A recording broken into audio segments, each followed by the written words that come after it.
Bonjour, je vais vous parler aujourd'hui des collections qu'on retrouve dans le module bibliothèque de Lightroom. Les collections, c'est quelque chose qui est très utile. On va voir comparativement aux dossiers quelle est la différence. Si je vais vous présenter les dossiers, comme plusieurs, on classe nos documents dans des dossiers. Ici, sur mon disque dur, j'ai le dossier photo et ainsi que d'autres. Et je trouve des sous-dossiers, JPEG et ainsi de suite.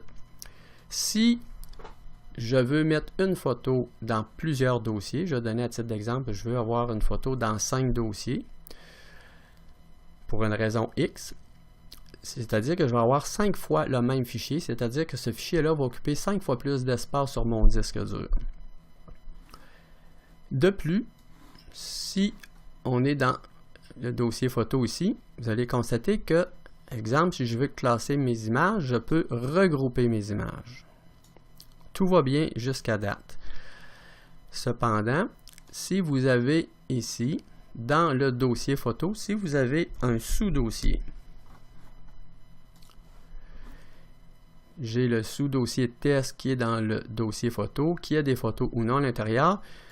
Si je veux déplacer des images, comme pour regrouper, parce que ça c'était des photographies toutes du même contrat, je ne peux pas déplacer les images. Si je veux prendre l'image de nature, je veux la regrouper avec l'image de nature, je ne peux pas.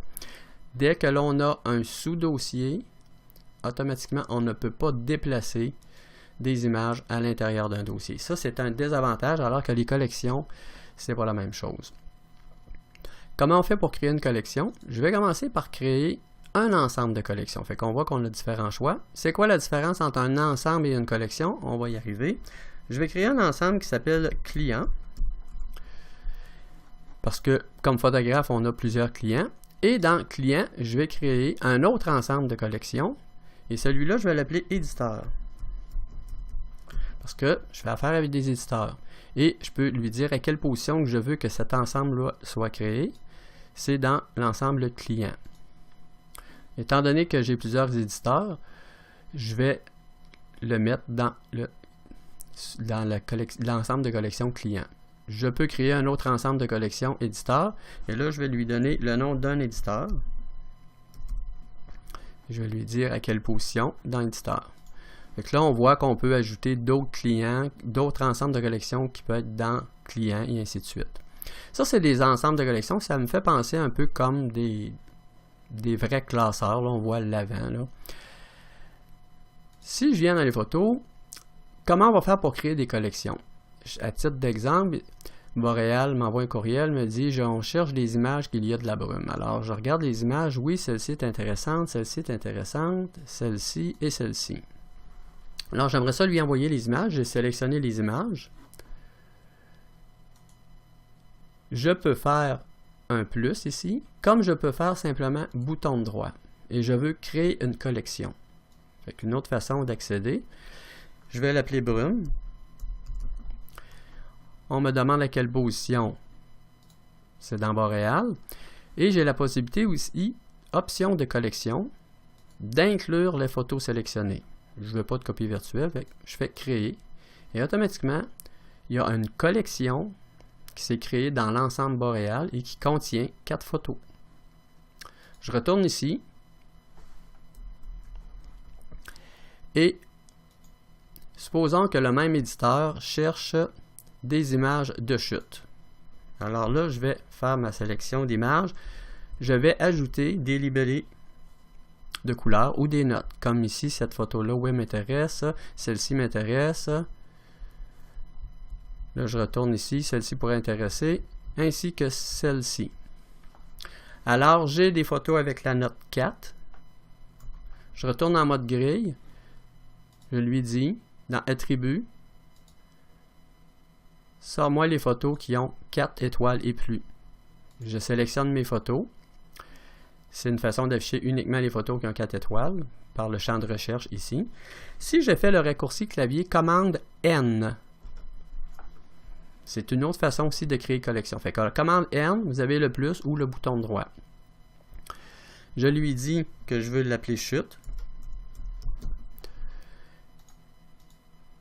Dans Boréal et d'inclure les photos sélectionnées.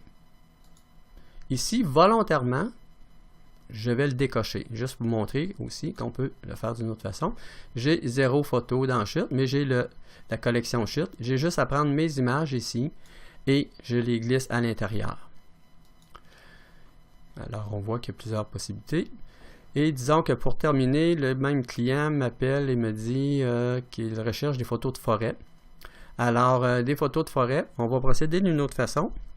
On va aller voir comment utiliser les collections rapides.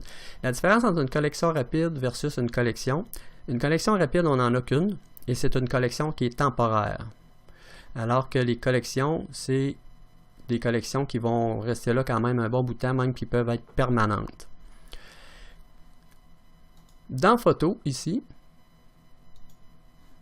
si je sélectionne une image, vous avez ajouté à la collection rapide et vous voyez le raccourci clavier B. Alors, je préfère passer en mode grille. Et là, je cherche des photos de forêt. Si je veux ajouter cette photo à la collection rapide, j'ai juste à faire la touche B. Si je veux la supprimer, j'ai juste à refaire la même touche B. Alors oui, je l'ajoute. Je navigue dans mes images et je veux ajouter à la collection rapide des photos de forêt. Alors, je sens la forêt. Ici, on a également de la forêt pour ces images-là. Je ne veux pas trop être répétitif, je vais aller là. Fait qu'il y a des images qui peuvent se remonter dans plus d'une collection, sans problème. Je vais aller chercher même celle-ci. J'ai ajouté à la collection rapide, c'est ici. Il y a 7 images à la collection rapide. Si je fais bouton droit, je peux effacer la collection rapide parce que c'est vraiment temporaire, comme je peux l'enregistrer. Alors, je vais l'appeler forêt. Et j'ai la possibilité d'effacer la collection rapide après l'enregistrement ou non. Dans ce cas ici, je vais enregistrer. La collection rapide s'est enregistrée dans les collections. Ici, je suis rendu à 0 photo. Elle n'est pas au bon endroit. Je vais prendre une collection et je peux la déplacer à ma guise. Et si jamais une collection, vous n'en avez plus besoin, vous avez juste à faire bouton droit. Et là, vous avez un menu contextuel. Si vous avez mal nommé votre collection, on peut la renommer. On peut la supprimer également. On pourrait même exporter cette collection en tant que catalogue. Mais ici, dans ce cas-ci, exemple, le client m'a dit finalement, on ne veut pas photo de chute. Je vais supprimer ma collection. Supprimer la collection chute, elle contient 4 photos. Les photos ne sont pas supprimées. C'est juste la collection qui est supprimée. Si par hasard, vous n'entendez plus avec votre éditeur, vous voulez supprimer un ensemble de collections, alors cet ensemble-là contient des collections qui contiennent des photos. Si vous faites supprimer, vous allez supprimer l'ensemble de collections qui contenaient également les collections. Fait que ça, si c'est quelque chose qui est assez intéressant là, dans ce cas-ci. Je vais passer à mon catalogue personnel. Montrer à titre d'exemple ici. J'ai un ensemble de collections projets qui contient un ensemble expo et qui contient un ensemble Expo Agora 2013, les éléments. J'ai fait une expo à l'automne 2013. Au départ, ce que j'ai fait, probablement à l'aide de collections rapides et tout, que j'ai transféré, j'ai 61 images qui s'est retrouvées dans une collection qui s'appelle Choix large. Je savais qu'il n'y avait pas d'espace pour mettre 61 images, mais c'était toutes des photos que j'aurais aimé exposer. Au bout de la ligne, plus tard, j'ai fait une deuxième collection. Alors, il y a des images qui se retrouvent dans les deux collections. Et ça, c'est les choix finaux imprimés. Il y en a 36. Si j'avais utilisé les dossiers, c'est-à-dire que les mêmes images se retrouveraient dans plus d'un dossier, ce serait en double, alors qu'ici, c'est la même photo. Si, aussi, à titre d'exemple, si vous regardez l'ordre de ces 3 images-là ou de ces 4 premières images-là, il y a celle-ci, le fleuve en deuxième et la chute en troisième. Si on vient ici, on a la chute qui est en troisième, mais on peut déplacer le tout sans problème. Et si je viens voir dans choix large ici, l'ordre a été respecté. Ça, c'est quelque chose qui est quand même très, très important. On voit que l'ordre peut être différent dans une collection comme dans une autre. Si vous regardez, exemple ici, on voit que le petit icône en bas dans le coin inférieur droit, on voit que cette même image-là se retrouve dans 4 collections, mais il y a comme un seul fichier. Alors que dans les dossiers, ça serait 4 fois la même photo. Si je regarde ici, je clique, on voit qu'elle se retrouve dans 6 collections. Fait qu'imaginez-vous, un fichier qui pèse 33 mégaoctets se retrouve dans 6 dossiers. C'est 6 fois le même fichier, c'est-à-dire au lieu d'avoir un seul fichier à 33, on aurait environ 200 mégaoctets d'espace occupé sur un disque dur. Si je veux accéder à une autre collection, j'ai juste ici à cliquer et ça m'amène directement à la collection de cette même image-là, qui s'appelle le 3 août 2012, qui est dans l'ensemble Le Québec, qui est dans l'ensemble site photographique. C'est remonté sur mon site. Ça donne un aperçu. Pour terminer, vous avez la possibilité aussi de créer des collections dynamiques. La différence entre une collection dynamique et un ensemble de collections ou une collection standard, c'est qu'elle doit rencontrer des critères. Alors ici, je lui dis à quel endroit je veux créer ma collection, quel emplacement. Je vais la créer dans collection dynamique. Et comme vous constatez, j'utilise beaucoup les collections. Et il doit correspondre à certains critères. Est-ce que vous voulez à l'un, à tous les critères ou à aucun des critères? Des règles suivantes. Ici, j'ai choisi, j'aimerais trouver toutes les photos dans mon catalogue, il y en a 23 000 quelques, qui sont en 16 bits. Et j'aimerais ajouter un deuxième critère. Et là, on voit qu'on peut choisir les critères que l'on veut. Fait que là, vous voyez qu'il y a plusieurs critères. J'aimerais que le type de fichier soit le TIFF. Alors ici, j'ai 2 critères, c'est-à-dire que toutes les photos qui sont dans le catalogue, qui rencontrent ces 2 règles-là, vont se retrouver dans la collection dynamique. Je pourrais créer un 3e et même un 4e critère pour ajouter ou supprimer, c'est simple. Je vais lui donner un nom, TIFF en 16 bits, et je vais faire créer. Je vais voir dans mon catalogue combien j'ai de photos qui sont en TIFF et qui sont en 16 bits, qui rencontrent les 2 critères. J'en ai 146.